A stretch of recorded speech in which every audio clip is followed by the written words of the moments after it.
7,641 islands, 82 provinces, 4,189 municipalities, and 491 cities. But aside from these numbers, did you know that Philippines has a lot to offer when it comes to beautiful tourist destinations like Boracay, Siargao, Bohol, Bicol, and a lot more.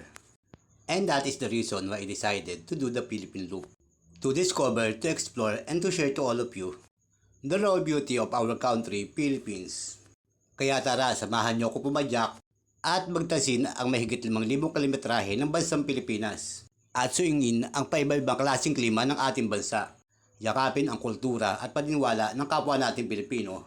Tikman ang pagkaing ipinagmamalaki ng bawat probinsya at mahalin ang sariling atin.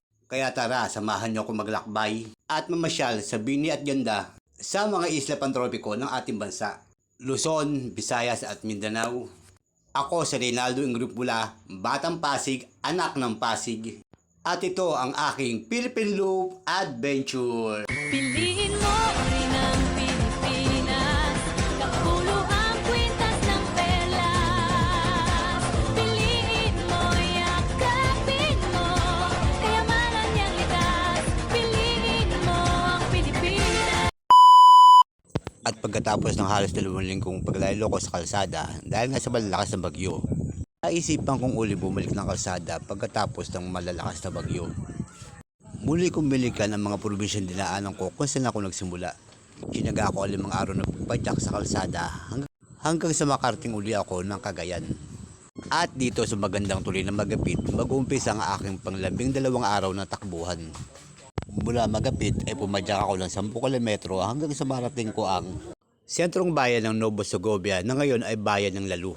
At alam nyo ba ng Lalu ang dating capital ng probinsya ng Cagayan bago ilipat sa Tuguegarao? At sa bayang ito makikita nyo ang luma at makasaysayang simbahan, ang parokya de Santo Domingo de Guzman. Nakaharap sa ilog ng Cagayan ang kanilang simbahan. Taong 1572 nang ipatayo ito ng isang padring Dominikano na si Juan Salcedo. Meron itong 8 pillars at libo-libo mga bricks na pinagpatong-patong. Kasama na riyan ang lumang kampanaryo ng kanilang simbahan. Pagtapos kong pasadahan ng kamera ang kanilang simbahan, bumalik na uli ako ng kalsada hanggang sa marating ko ang bayan ng Calamanyogan kung saan ako inabutan ng matinding ulan.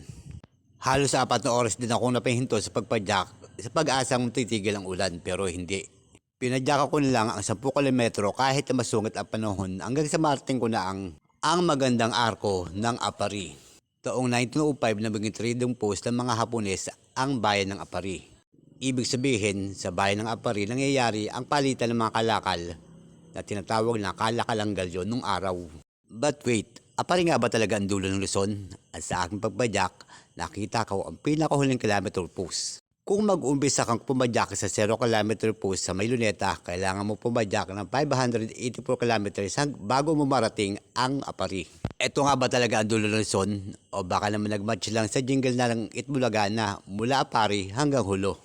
Pero nung marating ko nga ang dulo, end of the road na, wala nang kalsada, puro nakatubigan.